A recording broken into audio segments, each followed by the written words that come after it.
Nicene Creed, 381. I believe in the Holy Spirit, the Lord and giver of life, who proceeds from the Father. The West added two words that the East never accepted, et filio, and the Son. 4 Latin syllables, the great schism was waiting in them. The question underneath the argument: what does it mean for a divine person to proceed eternally, not temporally, from anything? The council finished in 381. The Western councils kept embellishing. Toledo 589 inserted what the East kept on refusing, et filio. The Spirit proceeds from Father and from Son together in the Latin reckoning. The Eastern Church said, you've upended the monarchia and you don't even know. The monarchia, the single source, one origin, one principle. The Father alone is the fountain, the divine arch in the Greek. The Son receives the essence, shares the will, reflects the glory, but is not co-source of the Spirit.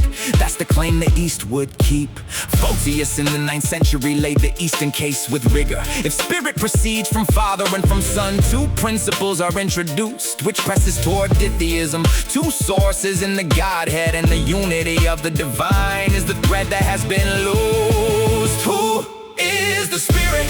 Breath of the Father alone, or the love proceeding outward between 2 on the throne? The filioque split the church across a continent and sea. The question underneath the schism: who is the Spirit? Eternally proceeding, not made, not sequenced, not below. A relation in the Godhead that the language cannot show. Augustine had the architecture, Spirit as the mutual love, the bond by which the Father loves the Son and back above. If love is between 2 persons, then the love proceeds from both, and the Spirit is the love itself. Beautiful and costly at the root, because the cost is: has the Spirit one source or 2 co-equal? Is the procession from the Father through the Son per filium sequential, or from the Father and the Son together, which the East calls the upheaval of the monarchy that grounds the divine unity from the primeval?